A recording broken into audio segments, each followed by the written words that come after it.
for the past 2 decades.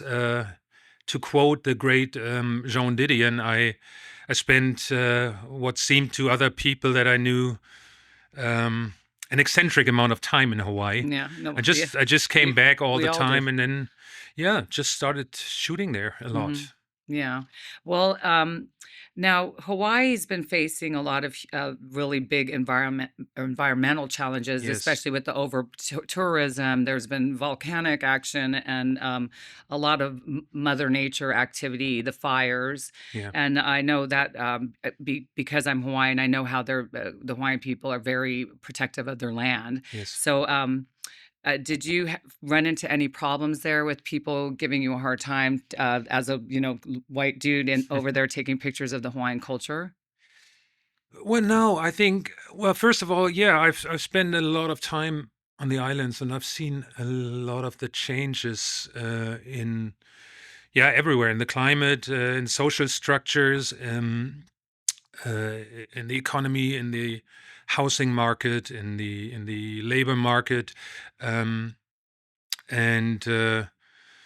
especially the climate has changed quite a bit. And I was there during the fires Oh, 3 years God, you ago. were? I didn't know Yeah, that. no, I was there. We went out that night.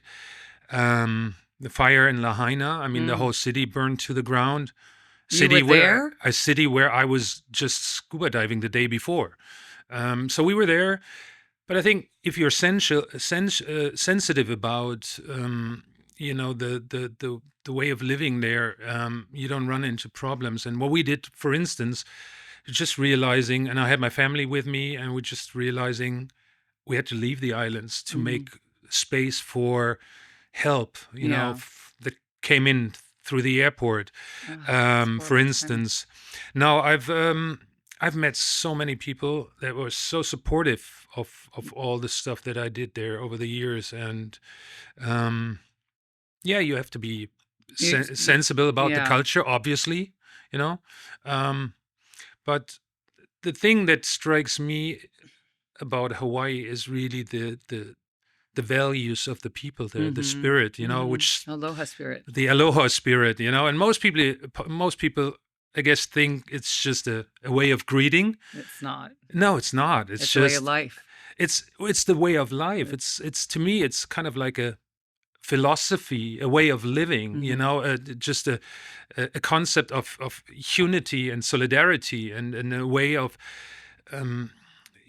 going through life with just an open heart, and just respecting everyone just for their pure existence. And if you are behaving the same way, I think Yeah, I got goose pimples even just talking about that, because my mother was born and raised on Oahu. Yeah.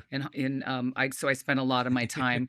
I spent a lot of time in Hawaii, and it's Right. so much a part of my who I am and how I live and what I learned as a child. And I'm so proud to be Hawaiian. Yes. It's like one of the coolest things I think that I am. I love it. To me, it's and that's why maybe I'm so fascinated by. I come from, a continent that is super crowded, Europe. Yeah, yeah.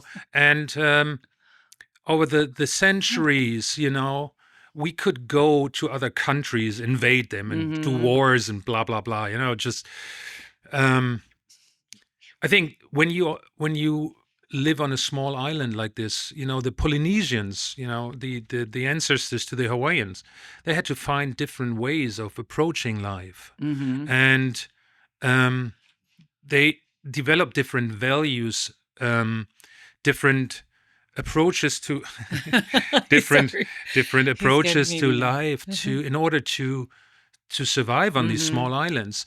And I think that those principles and codes that they developed, I think they just passed it on from generation to generation, and you can sense it in the language, in the songs, in the poems, in the stories that you hear in these days, and those values you can. I mean, I love him. Don't you love Hawaiian music? It's so beautiful. Fantastic. I know it's so, and especially when you're in Hawaii, you only want to hear that music. I photographed. It's the Paris Chong Show.